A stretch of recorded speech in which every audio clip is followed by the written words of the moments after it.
Turn your clocks back to daylight savings, practice gritting your teeth over Thanksgiving dinner while that one uncle tells you what was really going down in Kenosha, and mask up for Black Friday. It's November, God is on her throne, the moon is in the 10th house, and our ultra-sincere Will Smith Oscar attempt is on HBO Max because he made it at Warner Brothers. This next step you got to take, you're not going to just be representing you're going to be representing every little black girl on earth. I'm not going to let you down. How could you?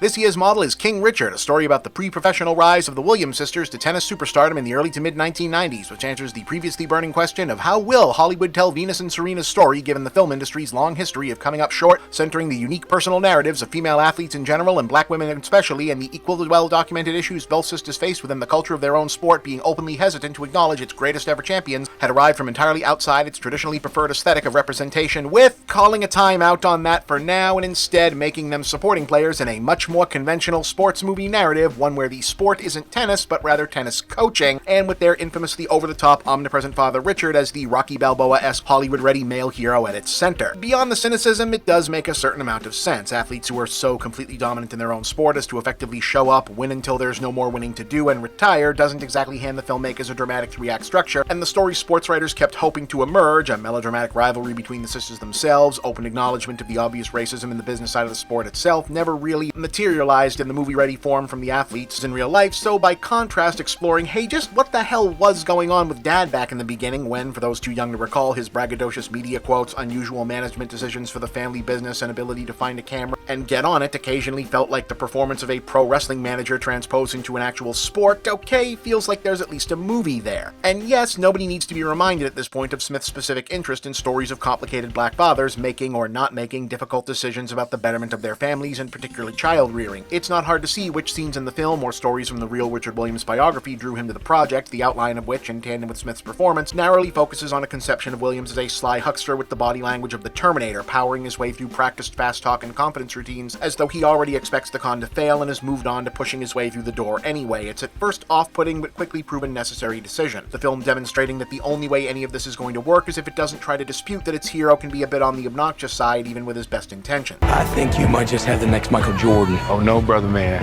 I got me the next too. Informed in his own telling by a childhood of poverty and racism, Richard has drafted up a plan beginning, he claims, before they were even born, to mold his daughters into tennis superstars by a mix of self-coach fundamentals and strict stay-in-school, off-the-streets discipline at home, with the film's storyline picking up at the point where this begins to pay off as professional coaches are finally successfully bullied into seeing Venus play on the court and realize, holy shit, he's not completely full of shit, and taking her and then, oh by the way, the entire family on as clients. The film then sets as its main arc the conflict as to whether Richard will be able to reconcile his methods and regimen that he believes got them to where they are in the first place with the differing advice of professional coaches in the increasingly alien world of professional tennis, where he famously clashes with the culture of other tennis parents and made public waves about pulling the girls from the junior circuit to focus on school while also self-promoting his own business ventures on the side. There is, to be certain, an unmistakable air of hagiography over the entire affair. The family have positively acknowledged the project, and the scenes between Smith and the actresses portraying Venus and Serena are often weighted with symbolism bordering on the prophetic, with literal dialogue instilling the importance of their future success as representation of all young black women everywhere in sports and otherwise, and in a way, I guess this is unavoidable. That this is all going to work out is such a known fact of the story, otherwise we wouldn't be here. It's clear that the question is never going to be, was Richard right, but rather, in what ways was he right, and on what terms is everything now? Those expecting some kind of expose are likely to be disappointed that it's a mostly straightforward, complicated man is complicated story, though the build-up and reveal to what the film decides is the explanatory origin for Richard's psyche and the way it reconciles with the climactic sequence is a smartly staged confluence of storytelling. Smith himself isn't exactly breaking new ground here. You've seen him cover these beats a few times before in other films, and sometimes with a bit more depth, but it arrives solidly, and there is absolutely something to be said for any film that allows for emotional complexity and vulnerability in the too often monodimensional depiction of black fathers, particularly in this genre. And well, yes, I would have liked for the film, beyond its commanding central performance, to be significantly more than the monument to respectful parenting, family togetherness, letting kids be kids, and all-time told-you-so reference for Little League dads everywhere. It is enough more to be worth it, and I think families especially will find a lot to enjoy here, which definitely makes it a strong and worthwhile holiday release. So, hey, call me a softie, but I liked it. 7 out of 10, check it out.